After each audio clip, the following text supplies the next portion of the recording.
fails me. All my days I've been held in your hand. From the moment that I wake up until I lay my head, oh, I will sing of the goodness of God. 'Cause all my life you have been faithful, and all my life you have been so, so good.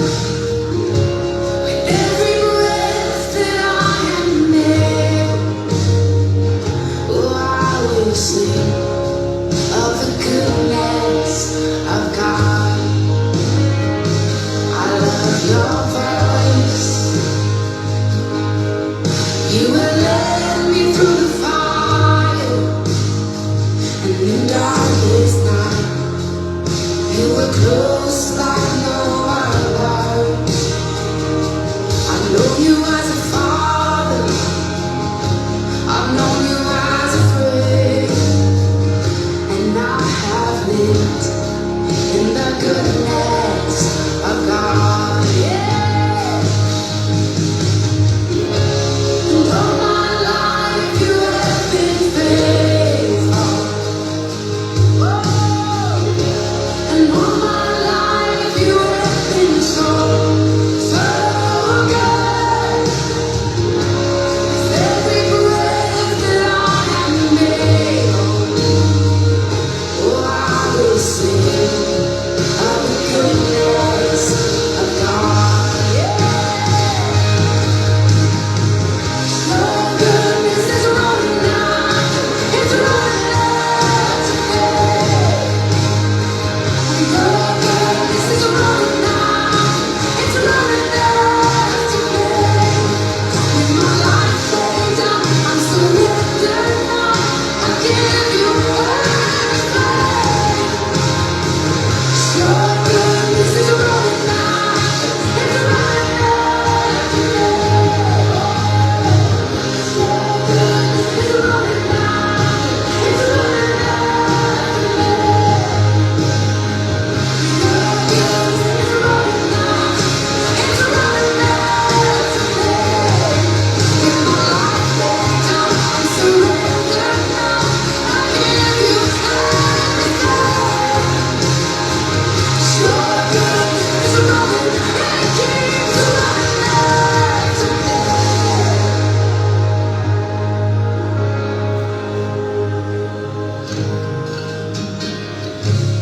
And all my life you have been faithful. And all my life you have been so, so good. With every breath that I am able, oh, I'm gonna sing of the goodness of God. I'm gonna sing, I'm gonna sing. Oh gosh, 'cause all my life you have been faithful. And all my life you have been so, so good.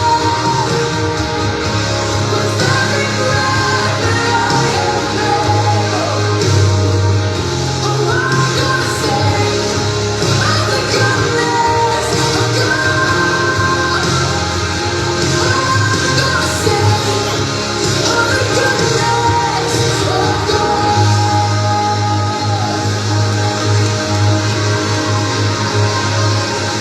With every breath, over all my days.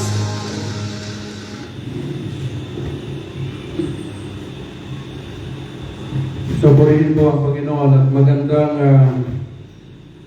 umaga po sa ating lahat, sa lahat ng mga tagapakinig at maging sa labas ng bansang Pilipinas, sa Amerika. Magandang gabi po sa inyong lahat. At patuloy na tayo po ay sama-sama in the presence of the risen Christ upang patuloy na buksan ang lahat ng mga tabing na ito'y tumatakip sa lahat ng katotohanan sa likuran ng mga scripture upang makamtan po natin ang lahat na ito at habang patuloy ang ating paglalakbay ay maging matagumpay po tayo na matawid ang daigdig na ito hanggang sa huling panahon. Kaya buksan po natin ang ating mga isipan. Hayaan natin na patuloy na ito'y sumailalim sa kapamahalaan ng ating mga puso, ang ating puso. At pabayaan natin ang lahat ng katotohanan ay magiging katuparan sa ating mga buhay. Alisin po natin ang ating mga limitation. Dahil lahat ng katotohanan ay hindi po ito nabibilanggo sa loob ng limitasyon ng tao. Bagkus ito po ay tumatayo po sa lampas ng limitasyon ng tao. Habang tayo po ay sama-sama na makikinig sa mga instruction ng ating pong Panginoon, hayaan natin na ito'y may sa katuparan at maunawaan natin ng lubusan. And I pray na magdala sa bawat isa sa atin ng ganap na kapayapaan, kaluwalhatian, at higit sa lahat, katagumpayan sa patuloy na paglalakbay natin sa daigdig na ito.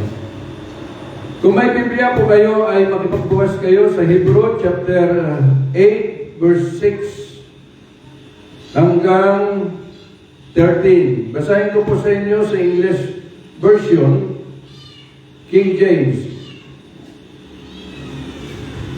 But now has he ordained a more excellent ministry, by now much also he is the mediator of a better covenant, which was established upon better promises. For if that first covenant had been faultless, then should no place have been sought for the second. For finding fault with them, he says, Behold, the days come, says the Lord, when I will make a new covenant with the house of Israel and with the house of Judah, not according to the covenant that I made with their fathers in the day when I took them by the hand to lead them out of the land of Egypt, because they continued not in my covenant, and I regarded them not, says the Lord.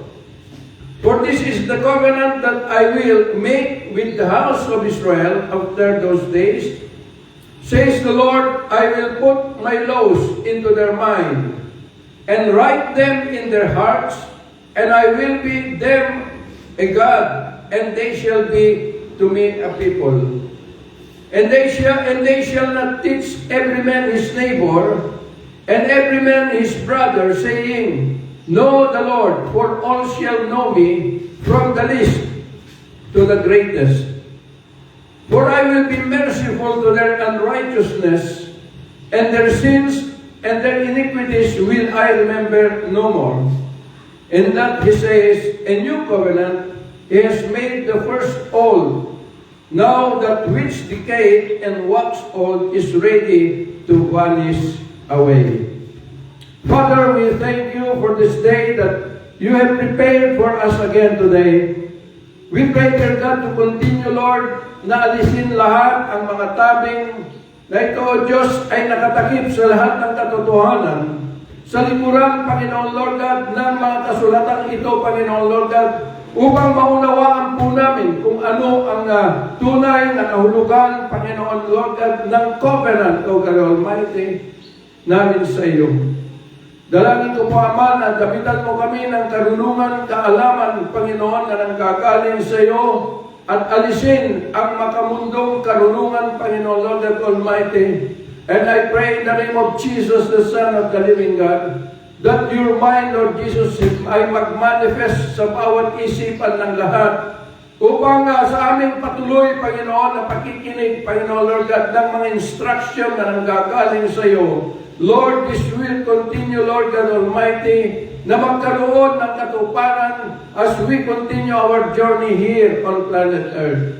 Thank you so much, even the presence of all your heavenly hosts, na pinapumunuan ng Angel Gabriel, Angel Michael, Lord God Almighty, at higit sa lahat, in your holy presence, O God Almighty, at ang patuloy na bukas na kalangitan, Panginoon Lord God, sa bawat isa sa amin at malaya po kami na maging isa para sa iyo to enter into your holy presence all day long.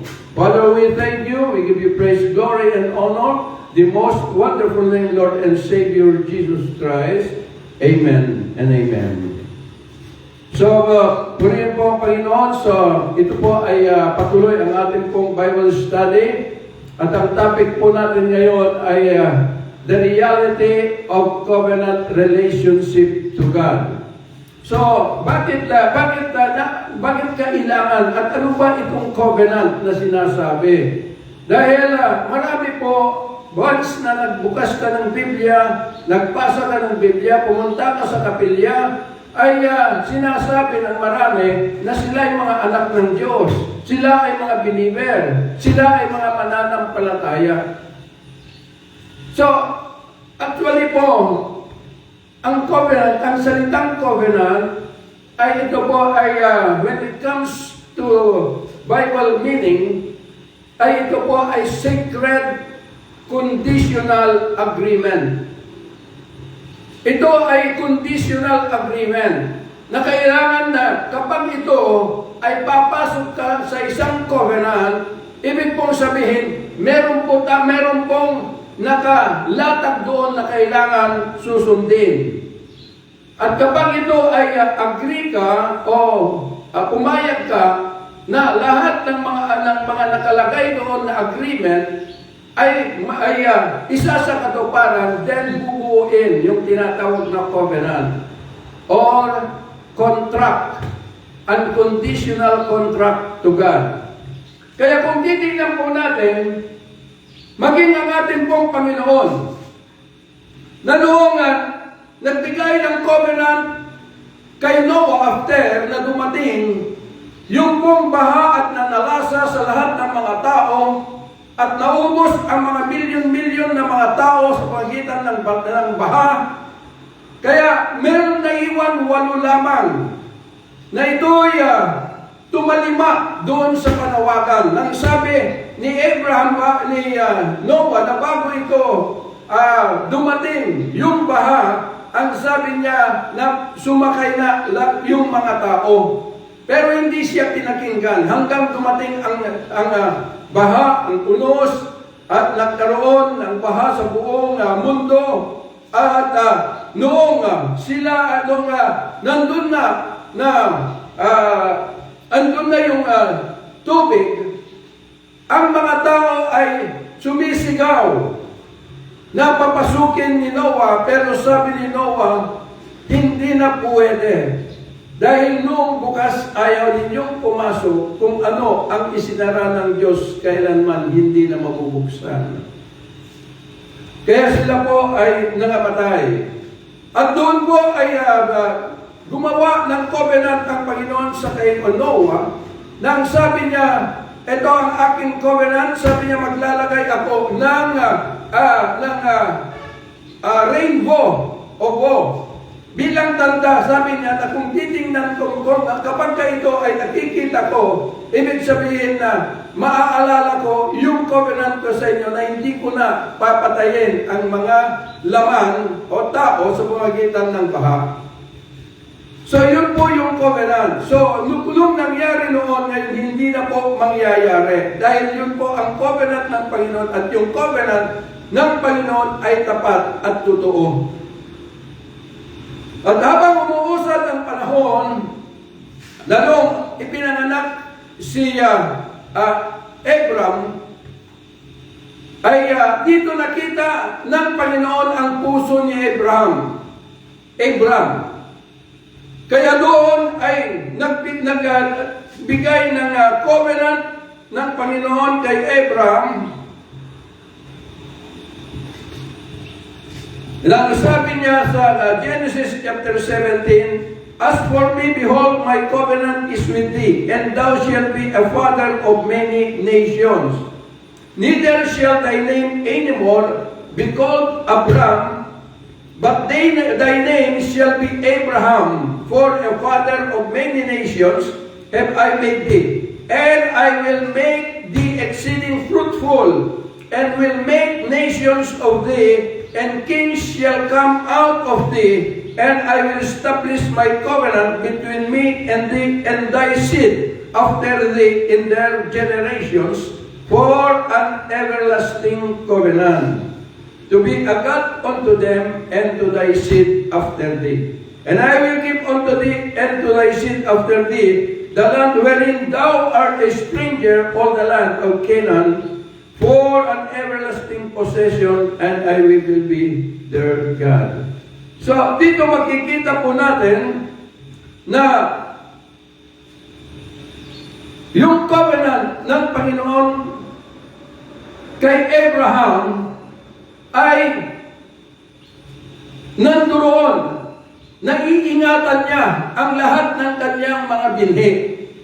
Mga remnant na ito ay ipapanganak from generation to generation mula kay Abraham. Ngunit dahil ang mga Israelitas ay naging matigas ang kanilang mga ulo, sila po ay nag-betray against the will of God. Nag-disobey sila because of their unbelief. Kaya po naputol sila. Kaya makikita po natin that during yung panahon ng Malakay ay tumigil ang Panginoon na mangusap sa kanila through the prophet hanggang 4 na taon ang lumipas. Kaya dito nung dumating ang Panginoong Hesus, ang sabi po ng banal na kasulatan na dumating ang Panginoong Hesus upang siya yung mediator of a better covenant, which was established upon better promises. So, ibig pong sabihin na itong banal na kasulatan, yung Old Testament, ay ito po yung journey ng mga Israelitas sa gabay ng buhay na Diyos sa kanila. At nagbibigay ng mga instruction ang Panginoon sa kanila sa pagitan ng mga propetas. Kaya po, dito, noong sila po ay nag-disobey because of their unbelief, ay naputol po sila. Pero ang sabi ng Panginoon, although sila po ay nag-disobey, hindi ko sila makakalimutan, sabi ng Panginoon.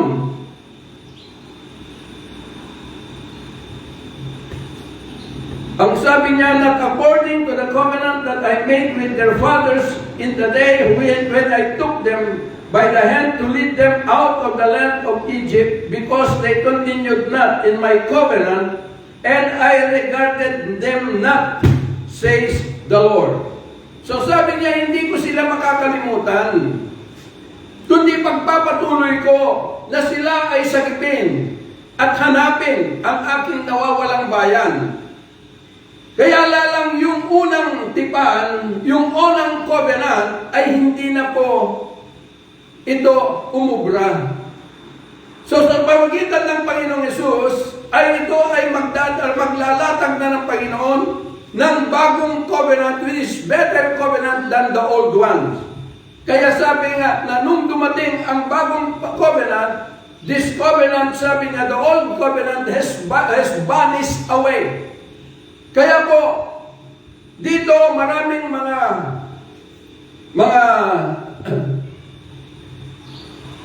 papastors o tagapagturo na lahat ng mga pangako ng Diyos during the journey of Israel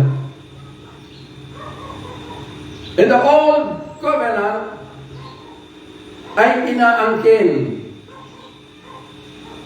Tandaan po natin, mga minamahal na mga kapatid, na nung hindi pa po nabubuo at wala pa pong covenant natin sa Diyos bilang Gentile by nature, ay wala pa po tayong kabahagi sa kaharian ng Diyos. Dahil ang New Testament, actually Matthew, Mark, Luke, and John ay Old Testament yun. Actually po itong New Testament is the continuity ng mga Israel sa kanilang journey hanggang sa huling panahon in a better covenant. Kaya nung andito po ang Panginoong Hesus, siya po ay kausap lang niya yung kanyang mga bayan. Hindi po tayo bilang Gentile by nature. Yun po ay makikita natin doon sa babae na kausap ng Panginoon na Kanaanite in Matthew chapter 16. Dahil sabi ng Panginoon, uulitin ko dahil lagi kong sinasabi ito. Nang sabi ng babae, Panginoon, sabi niya, anak ni David, maawa ka sa akin, ang aking anak ay pinapahirapan ng demonyo. Pero hindi po sumagot ang Panginoon. Nanahimik po siya. At yung mga disipulos niya nagsabi, palasin mo siya dahil nag-iingay. Doon bumukas ang bibig ng Panginoon at ang sabi niya, hindi ako pumunta rito kundi para lamang sa mga nawawalang tupa ng Israel.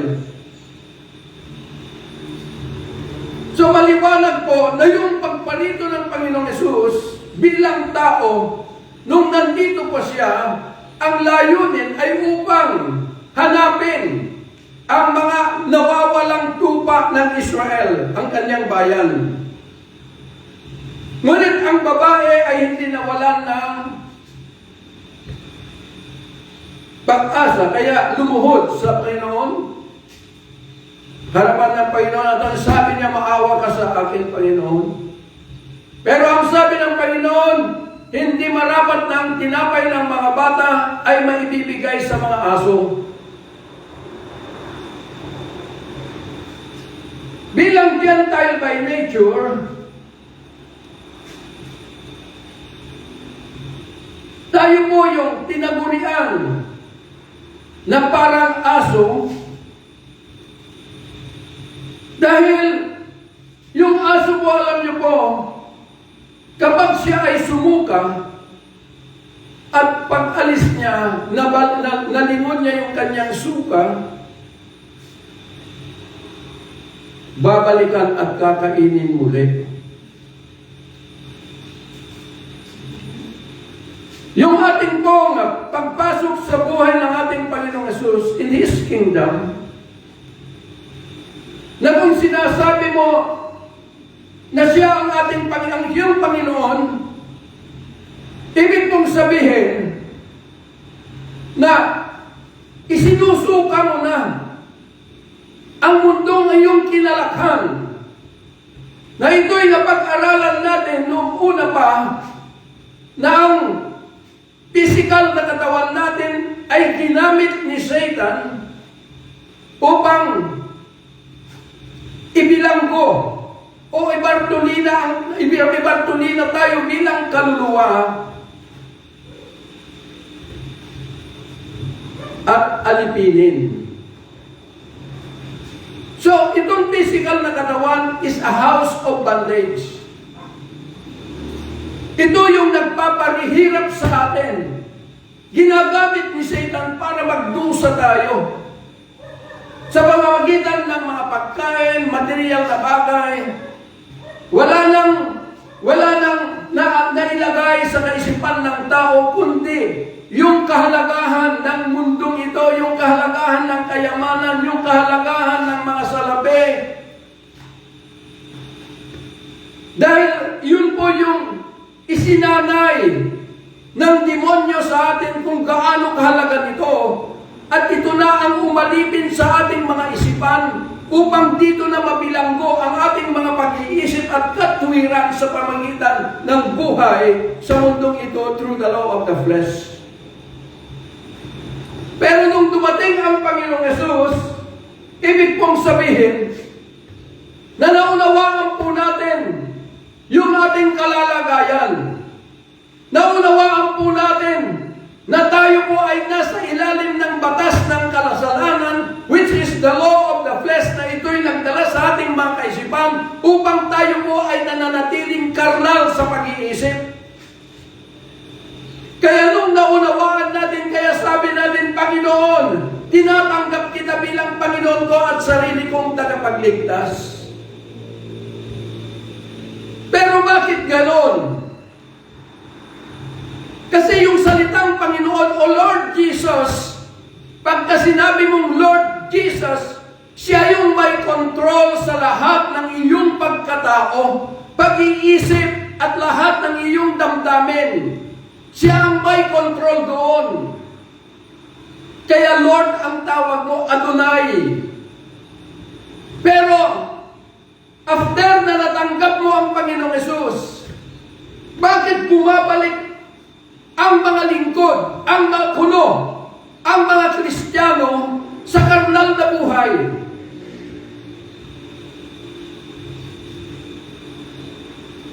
Laging ikinakabit yung mga nababasa sa banal na kasulatan, sa mga pangako ng Diyos sa kanyang mga bayan, laging ikinakabit sa mga pagpapalang material, sa lapi, pagkain, kayamanan.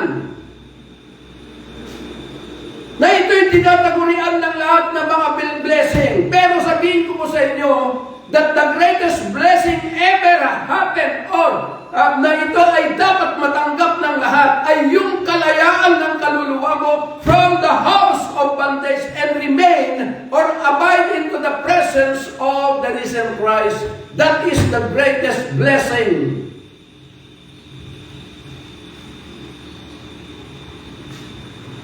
Alam niyo po, marami pong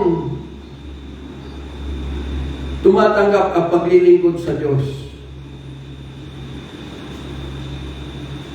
Pero it's sad to say na bumabalik yung kanilang pagpapalaga, yung pagtawag nila sa Diyos at pagtangkilik ay nakapokus sa kanilang personal interest sa buhay. Kaya sinasabi ng Panginoon na aso. Dahil hindi tayo makapanatili. Kung minsan yung sinasabi ng Panginoon, if you abide in me. Ang word na ginagamit yung mga iba, if you remain in me. Oo nga naman, Tagalog manatili, pero magkaiba po. Ang ginamit ng Panginoon is abide. Abide. Ibig pong sabihin, yung abide is remain in enduring manner. Yung remain ay manatili lang. Pero may pagkakataon na ikaw ay hirap na rito, ay bumabalik ka doon sa iyong pinanggalingan. Kasi nakita mo, material doon sa piling ng Diyos. Hindi mo nakita yung kagalakan, kapayapaan at kalayaan mo mula sa iyong pinanggalingan mundo. Kasi marami kasing nagsasabi na lahat tayo ay nilikha ng Diyos. Mali po. Pasensya na po. Minsan nung nandun ako sa isang lamayan, may namatay, ako po ay nag-preach. At ang sabi kasi yung isa, Pastor, salamat dahil ang Diyos ay maawain dahil nilikha niya tayo. Ang sabi ko, ewan ko kung ikaw o kayo ay nilikha ng Diyos. Pero ako ay hindi ako nilikha ng Diyos. Naipanganak ako rito dahil sa nanay at tatay ko. Maraming tumayo at tumalis na mapapasur, halos kalahati ang naiwan. Pero ang sabi ko sa kanila, kasi ako ay bunga ng pagkalikha ni Adan at Eva at ito na yung larawan ng kasalanan na kanilang nagawa. Tayo po ay ipinanganak, hindi na po under the kingdom of God, but we are born the kingdom of Satan through the law of the flesh. Kaya yung mga anak natin, kung ano yung mga nakikita nila sa atin, yun na rin yung kanilang mga buhay. Kaya nga, si Satan na hindi niya kaya yung gumawa si Satan ng religious belief, mga religious church, upang lahat ng mga tao ay manatili yung sumpa na nagpasalin-salin from generation to generation. Kaya makikita mo na yung sumpa, yung nakikita sa magulang, yun na rin yung ikabubuhay ng anak. Kung lasenggo yung magulang, lasenggo rin yung anak. Kung palaaway yung magulang, palaaway din ang anak at mas masahol pa. Dahil ang sabi ng banal na kasulatan, hindi pabuti ng pabuti ang mundo, kundi pasama ng pasama. Dahil yun yung layunin ni Satan. Sirain yung pagkalikha ng tao na kawang na kamukha at kawangis ng Diyos.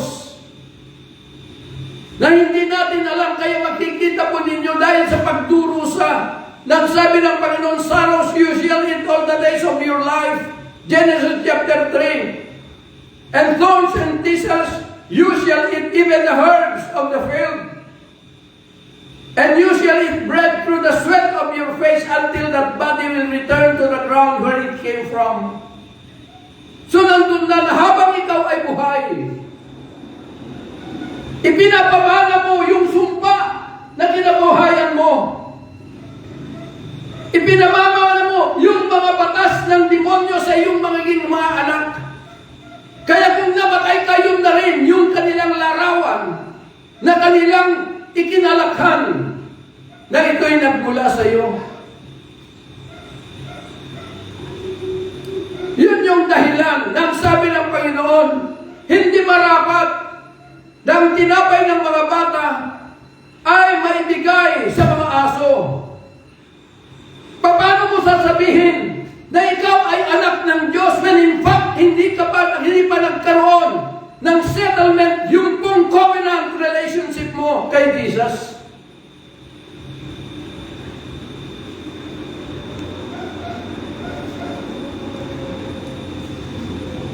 Kaya punti-punti tingnan po natin from Genesis to Revelation, ito po ay journey ng mga Israel, mga bayan ng Diyos. Pero salamat dahil doon sa redemption na ginawa niya sa kanila in the cross of Calvary, ay binuksan niya yung pintuan para sa atin bilang Gentile by nature. Dahil ang sabi po ni Pablo, na yung unang Adan ay ipinanganak sa laman. Kaya siya ay makalaman or earthly. Ngunit yung pangalawang Adan, sabi niya, ay ipinanganak mula sa langit. Kaya kung kayo ang sabi niya ay pinanganak sa laman, you need to bear the image of His Son, Jesus Christ.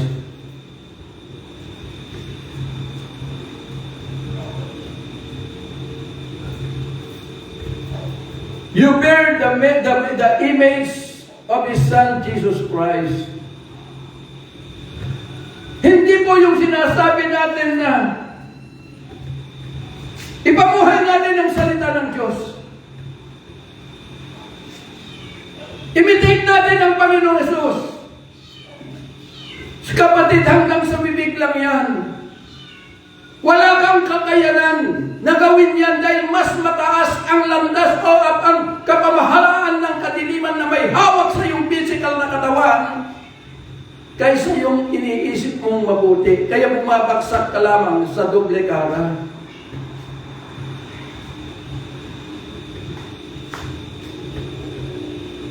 Oo, sinasabi mo na ikaw ay lingkod ng Diyos. Pero, kapag ikaw ay nasaktan, para kang asong kulol,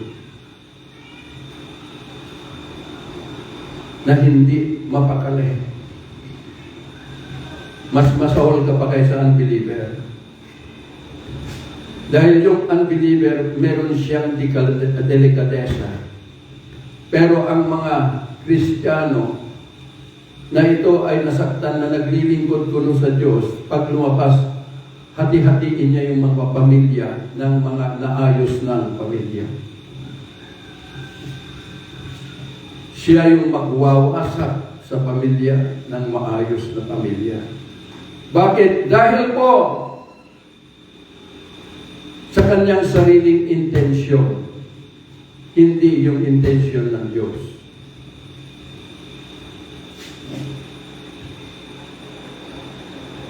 Kaya inuulit ko po, ang organization ay maganda. Pero hindi ibig sabihin na yung organization ay siya yung magpawatak-watak sa katawan ng Panginoong Yesus. Kaya nga ang sabi ng lahat, magkaisa tayo. Manalangin tayo, panalangin natin ang ating bayan. Ipanalangin natin ang mga umuupo sa governance.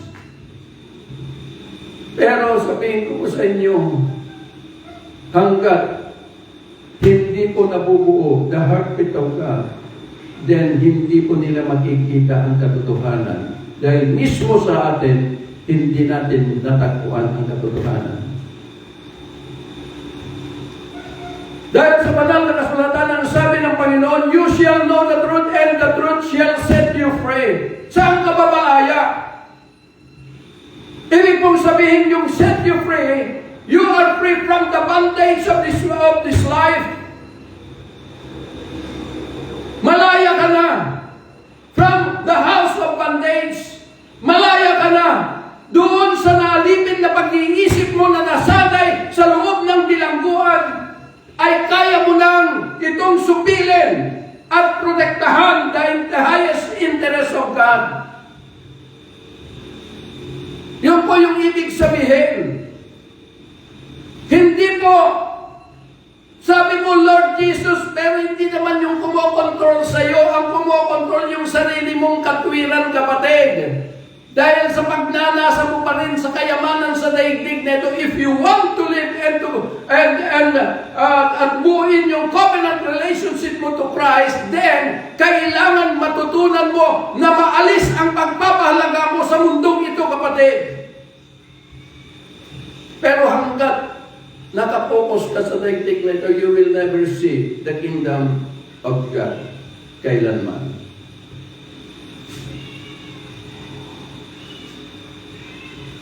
Kaya po yung covenant, sa iyong paglalakbay, kailangan, bago ito, ma-establish your covenant to Christ, ay kailangan una, ay makalabas ka sa house of bondage. At tinuulit ko na house of bondage ay ating physical na buhay, na nilagyan ng demonyo ng iba't ibang batas upang tayo ay mabuhay at kumilos na magkakaiba-iba sa lahat ng mga kaisipan ng mga tao, dahil iba't ibang mga demonyo ang siyang kumokontrol sa bawat kaisipan ng bawat isa. Kaya makikita ninyo kahit nasa sinasabi na lingkod ng Diyos, ito ay Christian church, nagkakaunawaan ba? Kung ito ay Baptist, isip Baptist. Kung ito ay Assemblies of God, isip Assemblies of God. Hindi po. Bago mo sabihin na ikaw ay Panginoon mo, ang Panginoong Yesus, suriin mo muna kung saan ka nagpapasubmit, kung saan ka nagpapasakop.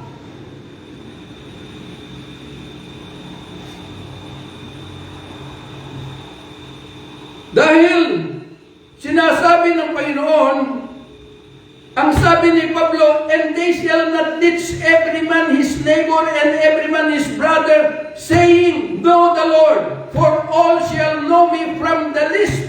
latest. So, ibig kong sabihin, hindi ka ba nagsasalita, nakikita kung sino ka sa harapan ng mga tao, kapatid, sa paningin ng mga tao. Sa mundong ito, makikilala ko kung sino ka. Kung lasinggero ka, o lasinggero yan. Kung sabungero ka, sabungero yan. Makikita, sugarol yan. So, ibig kong sabihin, yung sabi po ni Paul, kapag ka ito ay na-accomplish, na-establish our covenant relationship, hindi mo na kailangan turuan maging ang mga bata dahil ang kanilang katuruan na kinitingnan ay yung buhay mo.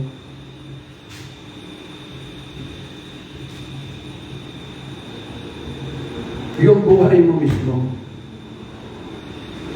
Kaya nga sinasabi ni Paul doon sa Roma, na bagamat sabi niya, tayo ay naipanganak sa laban, pero nararapat na kailangan taglayin natin ang katauhan ni Kristo. At matataglay mo lamang yan pagkatapos na ito ay ma-establish mo your covenant relationship to Christ.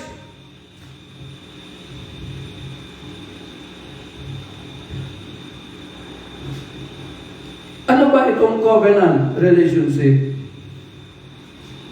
Revelation chapter 12 verse 11, ang sabi doon, they overcame him because of the blood of the Lamb and because of the word of their testimony, and they did not love their life even unto death. Ang masaklap dito, na maraming mga tagapagturo na ginagamit ang dugo ng Panginoong Hesus bilang weapon. The blood of Christ is more than a weapon. Dahil ito yung bubuo, magiging tipan, magiging tanda ng conditional agreement mo sa Kanya. Covenant. Ang covenant ay kalarawan sa covenant ni Jonathan at kasi David. In 1 Samuel, ni Jonathan ay anak ni Saul, ni King Saul, hari. At doon po, nakita ni Jonathan si David. At nung makita niya ang pakiramdam ni Jonathan, yung kaluluwa ni David ay ganon din, ay isang kaluluwa at sa kanya. Kaya ang ginawa po ni Jonathan, kumuha siya ng baka, at ito po ay kanyang kinatay. Pagkabiyak sa gitna, umagos po yung dugo ng baka, at doon sila nanalaytay at lumakat ni David, at inanggal ni Jonathan yung kanyang balabal bilang anak ng hari, at ibinigay kay David, at ang sabi niya, lahat ng akin ay iyo, at lahat ng iyo ay akin. At inalis niya yung kanya pong lalagyan ng espada at ibinigay sa kanya, lahat ng kaaway mo ay kaaway ko, at lahat ng kaaway ko, kaaway mo. Ngunit lahat ng mahal mo, mahal ko, mamahalin mo. Ngunit at lahat ng mahal mo ay mamahalin ko. So yun po yung covenant nila. At yun na rin yung covenant natin sa Panginoong Hesus, na sa pamamagitan ng kanyang banal na dugo, ay tayo, sa pagpasok natin sa Kanya, ito yung kanyang tanda, ito yung magbubukas ng pintuan. Kung ikaw ay payag o agree doon sa layunin ng pagkikipag-covenant mo sa Kanya, na ang sabi doon, na lahat ng akin ay iyo, sabi ng Panginoon, at lahat ng iyo ay akin. When it comes to planet Earth, because your covenant, ang pagkikipag-covenante mo, ay ang buhay na Kristo ay magiging kasama mo at kapiling mo sa katawan na yan. He is going to enthrone Himself into your mortal being. Kaya kapag meron kang pagpaguran because of your physical body, lahat ng iyong pagpaguran, lahat ng iyong makakamtan ay hindi mo, hindi ikaw lang ang nagmamay-ari. Conjugal property, kapatid. Na yung pag-aari mo ay pag-aari ni Jesus at yung pag-aari niya sa langit ay pag-aari mo. It is a conjugal property. Kaya nga sabi ni Pablo, whatever you do, do it for the glory of God. So ibig sabihin, hindi ka magtatrabaho at magkamal ng mga salapi para lamang magsaya ka rito kung ano-anong gagawin mo dito, magsugal o ano ka man. Hindi po. Kundi yung pagpapaguran mo ay ito, ay magbibigay kaluwalhatian sa buhay na Diyos at ang iyong kagalakan ay ito, ay makakamtan mo. Dahil ang sabi ng banal na kasulatan, in the presence of God, there is fullness of joy. Ano ang mas maganda?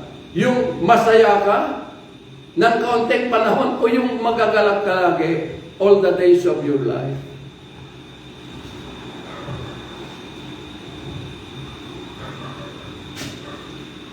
So, ibig kong sabihin yung po yung covenant. Conjugal property. Pangalawa, ang sabi ng Panginoon, lahat ng kaaway mo, kaaway ko. At lahat ng kaaway ko, kaaway mo. So, ibig kong sabihin na kinakailangan tayo po ay lumakad sa daigdig na ito as a man of war. To protect the highest interest of God. To protect yung heartbeat ng Panginoon. To protect lahat yung pong pagiging isang pamilya natin sa Kanya.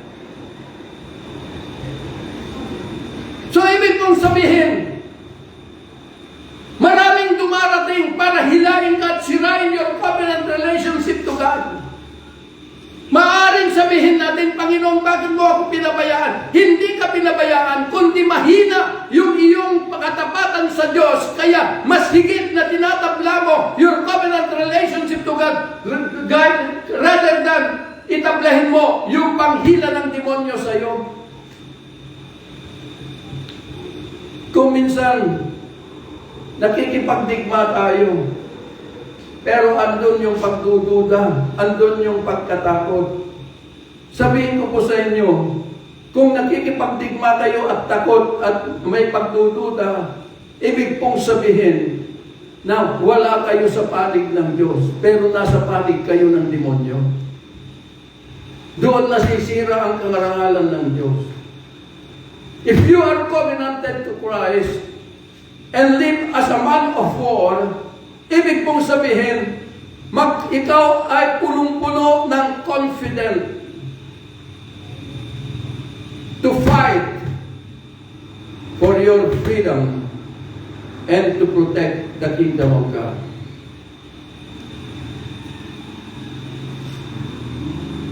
Huwag kang magpaalipin, kapatid. Sundalo ka. Pero, kapag nakakita ka, nasaktan ka, emotionally activated ka na. Nasaan na yung pagiging sundalo mo? Kundi, nagiging sundalo ka na ng demonyo. Dahil ang ipinaglalaban mo na ay yung pong layunin ng demonyo, ngipin to ngipin. Hindi po ganon. You need to stand and to walk as a man of war. Na ang dala-dala mo, kapatid, ay yung pong law of love. Nakikipagdigma ka dahil sa pag-ibig. Hindi mo dahil sa karahasan. Hindi mo dahil nasaktan ka. Hindi mo dahil may nakita kang mga bagay-bagay. Hindi po. Kundi nakikipaglamang ka upang tuparin ang the highest interest of God here on planet Earth. That is our covenant relationship.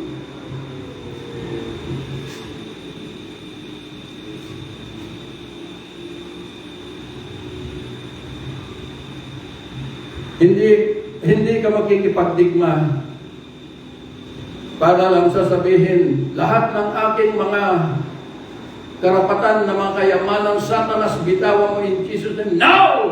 Hindi po. Ang pakikipagdigma ay nakapokus for the fulfillment of God's plan here on planet Earth. And we are obliged to protect the highest interest of God, especially the heartbeat of God, na panalitilin ang lahat ng mga tao, maging isa para sa Kanya, as one family, na inuulit ko, hindi mo magkakapamilya, pero inuulit ko, one family, one mind. Isang damdamin, isang ama, isang espiritu lamang kikilos sa lahat. Yun yung puprotektahan natin. Huwag kang papasok sa kingdom pagkatapos papapasukin mo ang demonyo. Hindi po. Isara mo ang gate against the devil. Yun po yung trabaho natin bilang kingdom people of God. Pangatlo po, lahat ng mahal mo, mamahalin ko, sabi ng Panginoon. Pero lahat ng mahal ko, mamahalin mo. For God so loved the world, that He gave His only begotten Son. So, ibig pong sabihin, mahal ng Diyos ang lahat ng mga tao. Pero hindi mo pwedeng painan ng mga material na bagay ang tao para maniwala na may buhay na Diyos.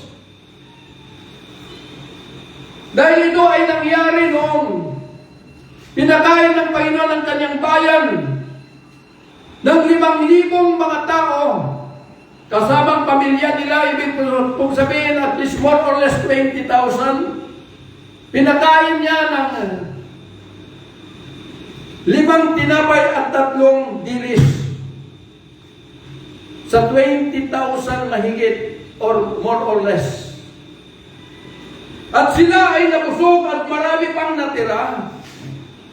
Kaya nung ang kinaumagahan ng Panginoon ay naglalakad sa dalampasigan, nakita nila at tumakbo sila palapit sa Kanya at sabi, Panginoon, kailan ka muling babalik? Ang sabi ng Panginoon, hindi mo ako hinahanap dahil nakita mo ang himala, kundi hinahanap mo ako dahil nabusog ka. Huwag kayong mag-imbok, sabi niya, ng kayamanan sa lumundong ito na nananakaw, kinakalawang at nasisira. Mag-imbok kayo ng kayamanan sa langit na kailanman hindi masisira at pagkatapos buhay na walang hanggan.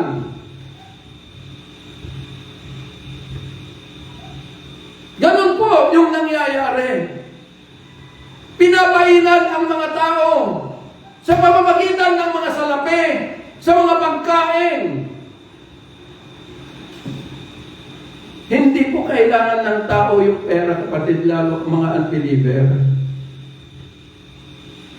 Ang sabi dito, kung anong ginawa mo sa iyong kapatid, ginawa mo na sa akin. Sa kapatid mo gagawin mo yun. Sa mga unbeliever, bakit mo bibigyan? Ibigay mo ang Panginoong Yesus upang sila ay makita nila at makilala ang buhay na Diyos. At pagkatapos magiging kapanalig ng Panginoon as one family. Kung ano-anong mga ipinapain, mga businesses. Kaya makikita po ninyo, maraming gustong maglingkod.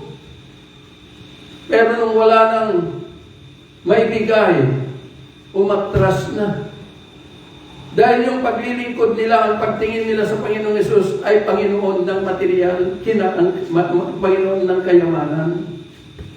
Totoo po yun. Kaya lang, hindi na po tayo tinawag ng Diyos as a natural descendants, to be a natural descendants. But tinawag niya tayo to be an spiritual descendants.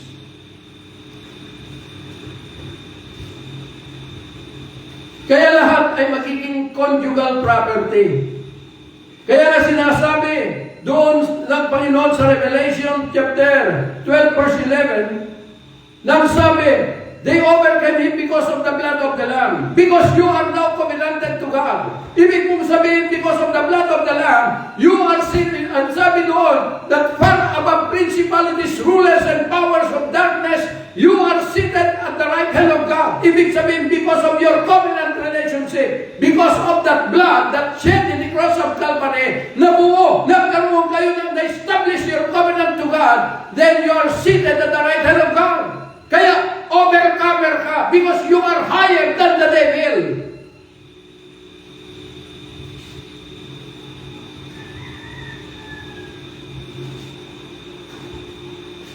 And because of the word of their testimony.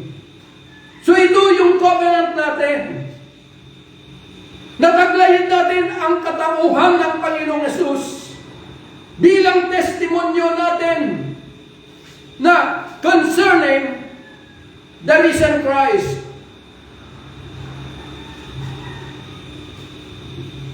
Kaya nga sabi, they did not love their life even unto death. Kasi yung testimony, ganito pong ibig sabihin yun. Part of your covenant, of our covenant relationship to God.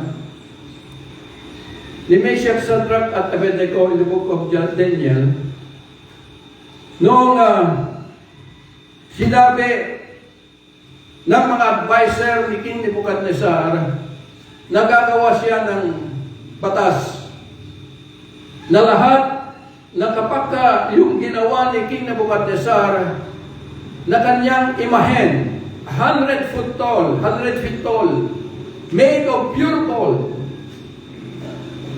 na kapag tumulog ang pagkakak, ay kailangan lahat ay nakaluhod doon sa harapan ng imahen.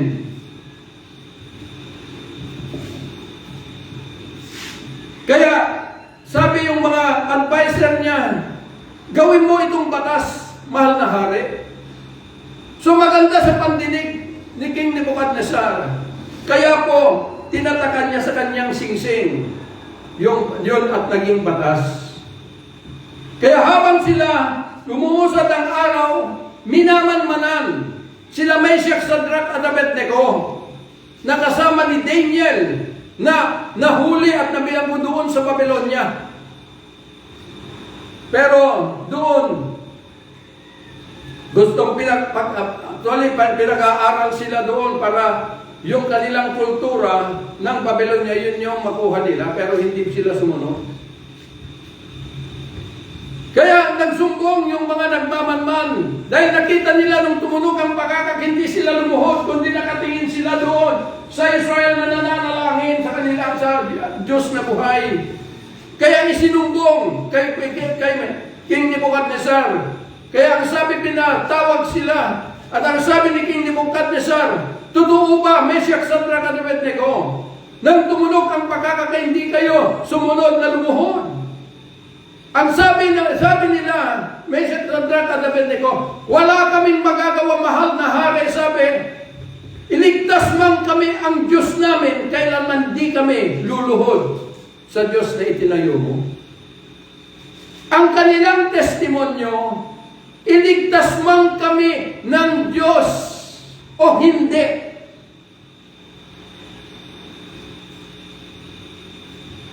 Nagalit si King Nebuchadnezzar.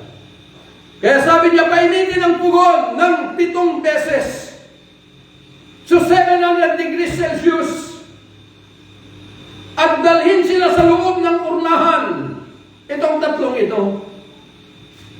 Kaya habang papunta sila doon sa pugon, hindi po umiiyak, kundi papaya pa silang sumusunod sa mga sundalong nagdadala sa kanila doon, kasama si King Nebuchadnezzar. Kaya nung binuksan yung pintuan ng pugon, dahil sa napakainit yung bumukas na nasunog sila, at kaagad itinulak itong tatlo sa loob at isinara. At nung silipin nila sa loob, nakita nilang 4 sila doon. kasama na nila ang buhay na Diyos. Bakit? Kapatid, yung testimony, the word of testimony, ang sabi doon, and the word of their testimony. Kapag nung sinabi nila, Meshach, Shadrach at Abednego, na wala kaming magagawa, mahal na hari, iligtas man kami ang aming Diyos o hindi, di kami luluhod sa Diyos na itinayo mo. Yung testimony nila, iligtas man kami ng Diyos o hindi, that is testimony. Wala pa yung word. Dahil yung word of their testimony, noong sila ay hindi na sila tumanggi, hindi sila nag-resist nung dadalhin sila sa pugon at doon, nung ipasok na ganoon nasa loob nila, that is the word of their testimony.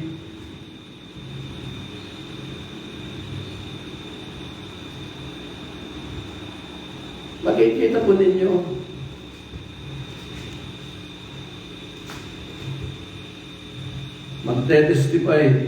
magte-testify ka sa harapan. Sasabihin, magpinsan lang kami kay pastor. Pero ngayon, hindi na kami magpinsan, kundi magkapatid na kami dahil sa Panginoong Hesus. Yun yung testimony. Pero nung nakakita ng butas na may ibabato sa kanyang sinasabing kapatid niya, nung nakakita siya ng puwang,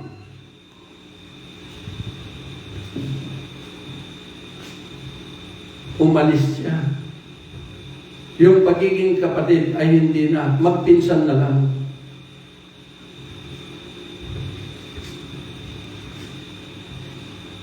Wala yung word of testimony. Ganon po ang nangyayari. Kapag hindi po na-establish your covenant relationship to Christ, labas-pasok ka na lang. Serving two master. Nang sabi ng Panginoon, you cannot serve two master. It's either na iwanan mo siya at manatili ka sa akin, or kung hindi mo siya maiiwan, huwag mo na akong hanapin. Serving two master. Without a covenant relationship being established to God, you are serving two master. Dahil kapag ka na-establish mo your covenant relationship mo sa Panginoon, then dito na po, mag-o-taking ka na sa pamamagitan ng bautismo sa tubig. O-taking po yun. Ibig pong sabihin, nag-o-taking ka na inalis mo na yung karapatan mo sa mundo ng pinanggalingan mo, sa house of bondage. Inalis mo na, inilagay mo sa kamatayan, maging yung mga kaisipan na ito ay natutunan mo at na-influensyahan doon sa loob ng iyong mundo na pinanggalingan. That is the outtaking. At dito ay nangangako ka na lahat ng mga batas doon sa kingdom, bagong kingdom na kinabilangan mo, ay yun na ang susundin mo. Outtaking yun. Bautismo sa tubig. Hindi po ibig sabihin na nabautismohan ka, Kristiyano ka na.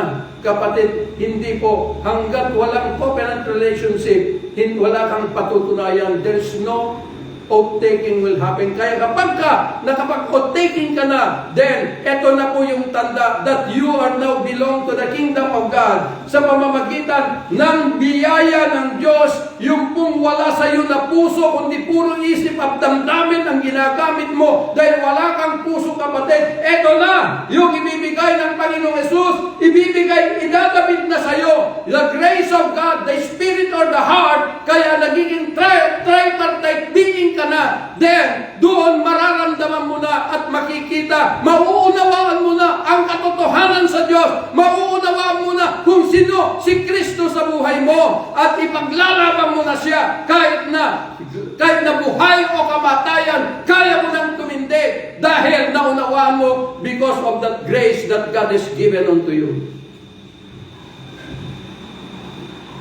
Doon pa lamang.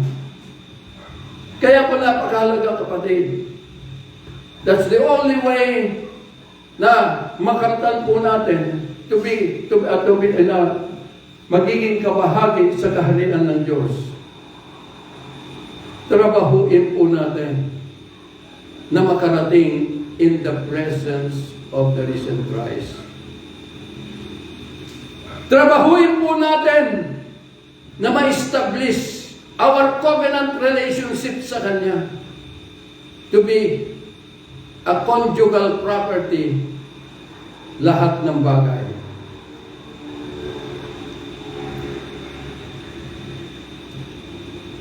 Yun po ang kailangan. Huwag po kayong maniwala na kapag tinanggap niyo si Jesus at pumunta kayo sa kapilya, ligtas na po kayo. Hindi po. Ang pagtitipon ay hindi po ito ibig sabihin na pumunta ka sa kapilya ay nagpupuri ka na sa Diyos. Hindi po. Yung pagtitipon ay ito po ay isang ginagawa ng lahat ng mga tao that they establish their covenant relationship to God and they rejoice to have that fellowship because they are one in Christ. Iisa sila. Hindi naman maganda na covenant, sinasabi natin, nagtitipon because they are one. Kaya kapag walang covenant relationship, may pupunta. Oo, nandun sa kapulungan, pero yung kanyang kaloob-looban may kagalit. May kinaiinisan. Ganun po, walang kahit na andyan yung mga tao sa loob ng kapilya, kung hindi po ito naaalis yung mga bagay na ganito, walang fellowship na nangyari. Because fellowship ay tanda ng pagiging isa kay Kristo. Na kung magpinsan kayo, nabura yung pagiging magpinsan, magkapatid na lang kayo kay Kristo. At ito yung pinoprotektahan, buhay o kamatayan. That is covenant relationship.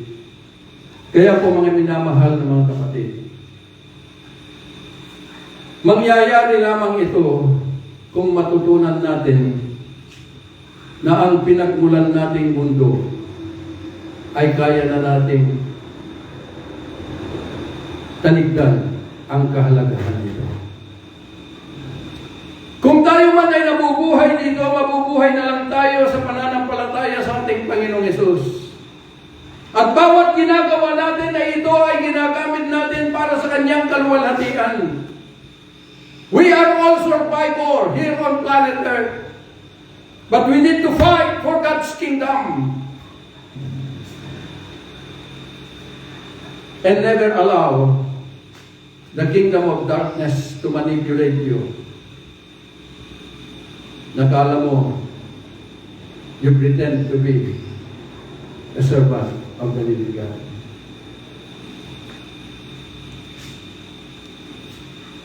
Kaya po mga minamahal na mga kapatid, napakahalaga. Pinag-aralan po natin ito dahil hindi po totoo na kapag tinanggap mo ang Panginoong Hesus ay ligtas ka na. Una sa lahat, bago mo siya tanggapin, nakakasiguro ka pa na kaya mo nang iwanan ang kahalagahan ng mundong iyong pinanggalingan.